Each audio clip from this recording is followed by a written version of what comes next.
Bonjour.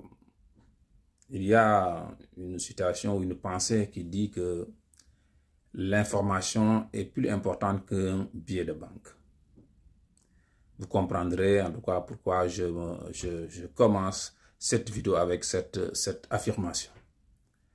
Et j'ai aussi des questions, à savoir, si on prend l'exemple du Sénégal, et c'est aussi un cas qui ressemble dans beaucoup de pays africains. Combien de présidents français, de ministres français se sont déjà invités, en tout cas, ont été déjà des invités de nos médias à Dakar ou dans nos capitales européennes, sur les plateaux de télévision. Pourquoi je pose cette question? Pour ceux qui observent, on a souvent nos hommes politiques qui font le déplacement pour, en tout cas, s'exprimer, pour véhiculer des informations pour le public africain. Et ils le font souvent à travers nos confrères des RFI, de France 24, de TV5 Monde, etc., etc. Donc la question qu'on se pose, tout le monde sait qu'un média est aussi un moyen, un canal pour véhiculer de la culture, pour permettre ensuite de renforcer les actions diplomatiques d'un pays, les actions économiques. Et nous, on se pose la question à savoir pourquoi les hommes politiques africains, les dirigeants africains, jusqu'ici, ils sont obligés, en tout cas, de venir faire la queue chez les médias étrangers, entre guillemets, en France. Et eux-mêmes, pourquoi ils ne réunissent pas leurs forces pour créer un média qui est à la hauteur de ces mêmes médias, qui peut être des médias aussi importants que BBC ou d'autres. Pourquoi chaque fois on est obligé d'aller chez les autres et jamais on pense à créer comme eux de bonnes choses. Ce qui nous permettrait non seulement de véhiculer, en tout cas à travers nos propres médias africains, la culture africaine, mais aussi c'est une occasion de créer des entreprises, de l'économie, donc faire avancer l'économie et aussi de permettre à des jeunes de la création d'emplois en quelque sorte. C'est aussi un moyen en fait de créer de l'emploi. Mais dans la culture africaine en général, on ne va pas tout le temps tendre la main, faire tout ce qu'on fait chez les autres et ne jamais, en tout cas, être gêné ou penser que ce qu'on fait, c'est quelque chose de bien. Donc nous, on est souvent dérangés quand on voit nos hommes politiques faire la queue chez les médias étrangers, entre guillemets, c'est les médias français, même si ce sont nos confrères que on a des anciens collègues ou des anciens camarades de classe qui sont chez ces médias. Mais nous pensons que c'était pour l'honneur, en tout cas pour notre honneur, on devait nous aussi en Afrique avoir des médias comme ces médias que je viens de citer.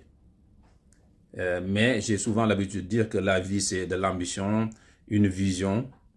Et ces mêmes Européens, ils ont des hommes politiques qui ont des visions. Ils ont créé l'Union européenne, la sécurité sociale, la liste est longue. Hein. Ils ont aussi mis en place des médias qui leur permettent, en tout cas, de véhiculer beaucoup de choses. Si on prend l'exemple de Bein Sport, par exemple, qui n'est pas européen, en un temps record, Bein Sport est venu dans le monde des médias et s'est imposé. Nous avons aussi d'autres exemples. Vous savez tous, BBC, ça ne date pas d'aujourd'hui. Et ces médias, ça date des années et des années. Mais pourquoi maintenant, nous en Afrique, jamais nos hommes politiques n'ont cette vision? Ils préfèrent souvent, encore une fois, venir. Et pour moi, ça, c'est une honte. Et ça n'honore pas du tout les Africains. Donc, l'idée, c'est d'avoir une vision, une ambition, comme ces mêmes élus européens. L'idée, donc, c'est de mieux. On pense que c'est mieux. C'est plus honorable de mettre en place ces grands médias. Ça ne nous empêcherait pas non plus d'être invités sur ces médias, mais au moins d'avoir nos propres outils de communication, de médias, nos propres outils. Pourquoi c'est important? Parce que tout le temps, encore la question que j'ai posée en début de cette vidéo, on n'a jamais vu un chef d'État africain invité à la RTI. Ah, je ne m'en souviens pas, c'est peut-être possible. Je peux me tromper aussi.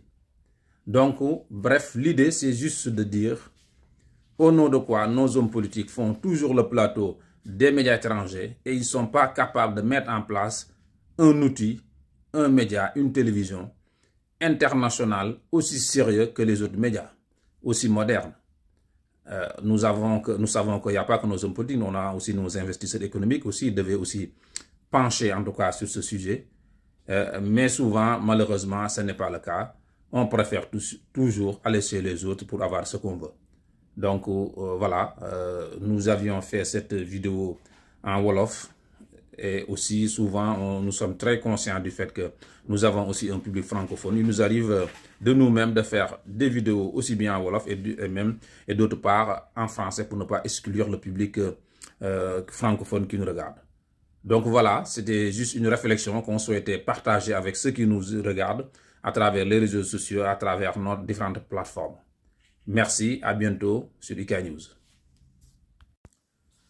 Je rajoute juste un point important pour moi.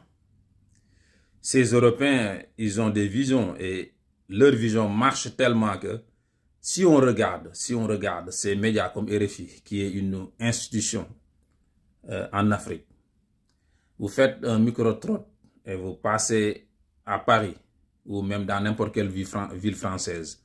Vous demandez sur 100 Français qui connaît RFI. Je peux me tromper, mais je pense que 80% des Français, c'est un taux, ce taux-là ne connaît pas RFI. Tu peux dire même France 24, beaucoup de personnes ne connaissent pas. Si tu poses la question à des Français qui sont, je dis bien, en France. Peut-être ceux qui sont les expats ou ceux qui sont déjà voyagés à l'étranger, ils connaissent. Mais si tu poses cette question à des Français qui n'ont jamais fait sortir des frontières de France, il y a forte chance que beaucoup de ces personnes ne connaissent pas ces médias-là. Donc l'idée c'est juste comment ces Européens ont pu, grâce au travail, grâce au sérieux, grâce à une vision, mettre en place des médias internationaux à travers le reste du monde et que nous, Africains, on n'est pas capable de le faire. Voilà, tout est question de vision, d'ambition, encore une fois. Donc je vous remercie et vous dis aussi à bientôt encore une fois, une nouvelle fois sur IK News.